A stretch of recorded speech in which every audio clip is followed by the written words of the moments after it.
Nobody else will do it for you, and you will stay miserable. I'm bullied, made fun of, simply because of her boobs. And I was bullied because I didn't have big boobs. So what do you want? No boobs or big boobs? Let's start with... Yes, I have been told Hello there. Hello. Welcome back to Jeu Magique. And today I have a very special guest with me. Megan! Hello everybody, my name is Megan. I am Eloise's friend. She kindly invited me over to have this little chat about confidence. I'm really excited about that. I'm very happy that I can have Megan here. When I saw her for the first time, I was blown away by how confident she looks. Aww. I honestly thought that, but I didn't say that until it was 2 weeks when we got to know each other better, because I didn't want to look like a pervert. So yeah, and today we're going to talk about confidence. Yeah, We're gonna go and answer some questions. yes, let's get started. What is the source of your confidence? So, the source of confidence is definitely self-love and self-acceptance. If you do not have self-acceptance, or you don't know yourself, you cannot have true confidence. You can have shallow confidence, which comes from, I don't know, being exactly how society tells you, like having the car of everyone's dreams, having the clothes that everybody thinks is great, or looking a certain way, or having a certain girlfriend or boyfriend, like having a certain life. That is shallow confidence. Like as soon as you lose those things, you don't have confidence anymore. And this is not true confidence. So it doesn't stay. Exactly, it doesn't stay. Confidence doesn't come from outside, it always comes from inside. Something relatable is when you have a look at actors. There are many actors that do not fit into society's beauty standards, and they still come off as very charming and everybody likes them. Have you ever asked yourself why? It's because they have a great personality. It comes from inside. They have ideas, they do things they believe in, and people just admire just how authentic they are. So I don't know if you guys know this rapper, but his name is Jack Harlow. In my opinion, he's not good looking. Like No offense. He is. I feel like aesthetically speaking, he doesn't have that handsome image that society tries to promote to men, but he's so charming. He is so confident about himself, and when you listen to his raps, it just blows you away and he becomes attractive. He actually became so attractive to me because of the way he thinks and the things he says. So it makes me understand confidence doesn't come from your face or your body, it comes from your soul, who you are, your personality, and of course knowing yourself. That is a really good answer, because you give out some examples, as well as, you know, you take the audience through the journey. Why it's not coming from the outside, it's actually from the inside. Exactly. Which takes us to the second question. When you mention it's not from the outside, I think it includes physical features. Absolutely, yeah. So the second question is, how do we deal with insecurities about physical imperfections? So first of all, your confidence should never come from external factors, because at any given point in time you could lose those factors. They can change. As long as you understand that in order to have confidence, it needs to start from the inside, my answer is going to become very much easier for you to accept. When we have to deal with physical imperfections, we recognize those parts of ourselves as unwanted. You really need to ask yourself, how come you don't want it? Is it because you personally cannot stand it? Or is it because somebody else is telling you that's unwanted? Find the truth about your beliefs. Do they come from outside, or do they come from yourself? For example, when I was a teenager, you guys cannot see it right now, but I have a big butt. And when I was a teenager, I was bullied because of that. Everybody said that I had a huge ass and that was undesirable back then. I don't know if I can say that. Go for it. Okay. Go for it. Okay. And I used to feel very insecure about that. So I remember trying to hide it, trying to lose weight to make it less and less, but it's a part of my body. I personally did not mind it because I thought it had a nice shape. It gave me a lot of harmony when it came to my proportions. But because I was so reliant on what other people's perception of me was, I started hating that feature about myself. But guess what? Kim Kardashian came. Perception of big butt changed, and suddenly everybody liked my butt. And that's when I started gaining confidence, because I was still a teen, I was very insecure about myself, and unless somebody else told me that I looked good, I couldn't find the self-esteem to actually say, hey, you know what, I really like this feature about myself. I am not going to change it for everybody. That wasn't me. I was like, you say that I have a big butt and you love it, perfect. I am beautiful. Yeah, I think that actually kind of echoes back to what you said about nothing is permanent. Because maybe one day people like big butt, maybe one day people don't. The example you gave actually reminds me, because when I was back in high school, my closest friend, who's actually getting married soon. Oh, congratulations! When she was a teenager, she was bullied, made fun of, simply because of her boobs. And I was bullied because I didn't have big boobs.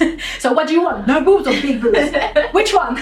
Yeah, and I would say being a teenager wasn't easy because you were not strong enough to stick to who you really believe you are. Yeah. So whatever other people say, you take it really personally. Yeah. But then I guess it ties up with another question that we got, which is how do we deal with traditionally mainstream aesthetic views? I guess you have answered that as well. I have another answer as well. Yeah. I guess that by now you can predict what my answer will be. Society will always try to control our perception of what's beautiful and what's not beautiful, what's acceptable and what's not acceptable.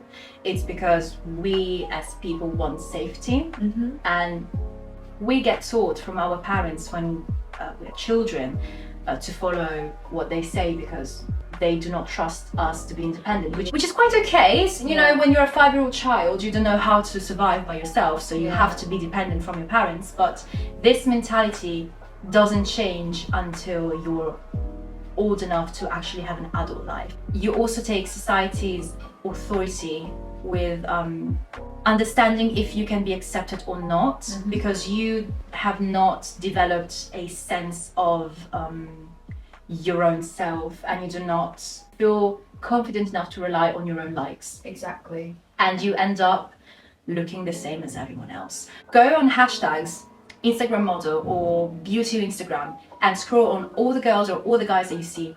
They all look the same. They all have big eyes, straight noses, pouty lips. They're either blonde, brunette, curls, no curls, tan skin, or white skin in China. Can you tell me where is the beauty in being all the same?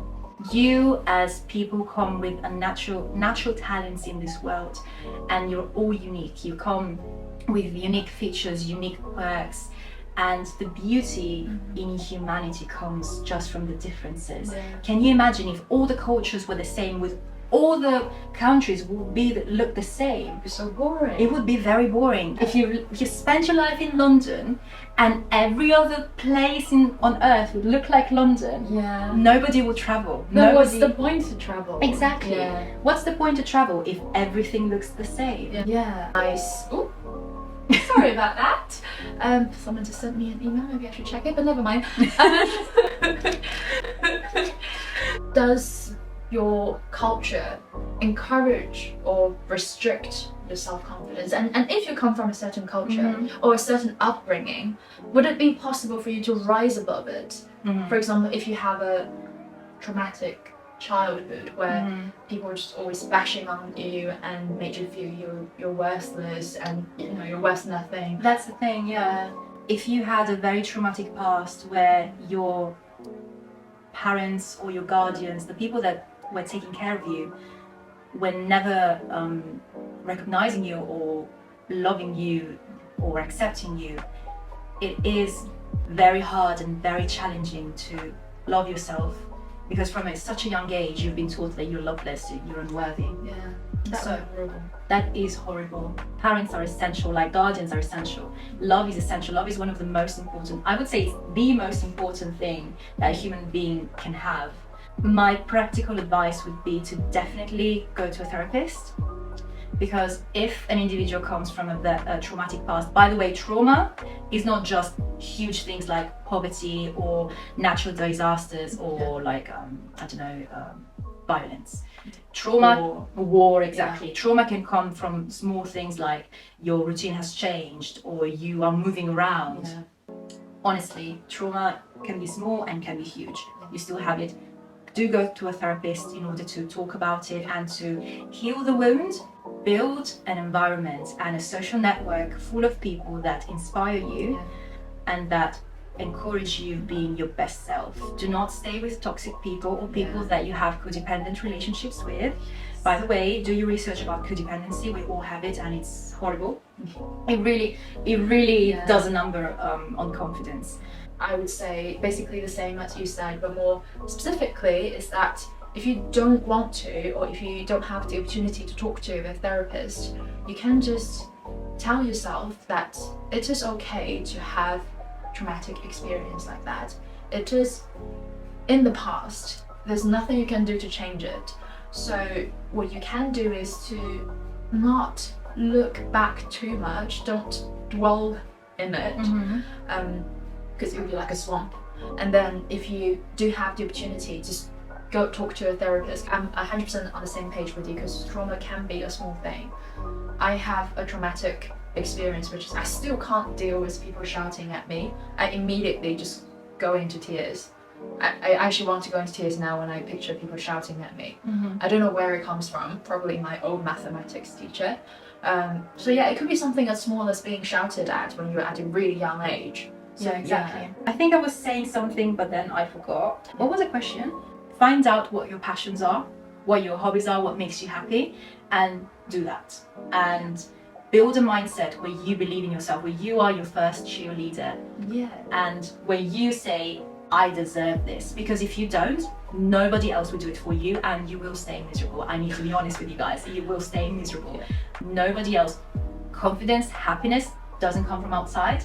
It doesn't come in the future. It doesn't come in the past. It is in the present. What is here, real, is the present. So why cannot you be happy right now in the present? You tell me. And whatever answer you came up with is what's limiting you. Yeah, you can type on the screen of whatever you think is restricting you and maybe the reason why you think you shouldn't be happy now, which I doubt there will be any. So no, actually they can come up with many reasons. But what's funny is that if you actually read the reasons why you cannot be happy right now, they're not true. For example, I used to believe that I couldn't be happy right now because I didn't have an acting career yet. And I was like, is that true? No, it's not true. I can just put the work in it and do that and be happy right now. Allow yourself to be happy. Yes. Yeah, that's a really important lesson. You don't have to stay miserable and Who's gonna be happy because you're miserable? The others? Then they're toxic people. Leave them. Just cut them like coupons. Exactly. Just cut them like coupons and then throw them in the bin. Yeah. They recyclable ones, by the way. Environmentally friendly. We have some other questions. Actually, I think we've done a really good job. We have this one done, this one done, this one done. I mean, this video is longer than we expected, so we're gonna film an ending for part 1 now. Yes. So I'll see you in part 2. See you in part 2. Bye. That's great music for it.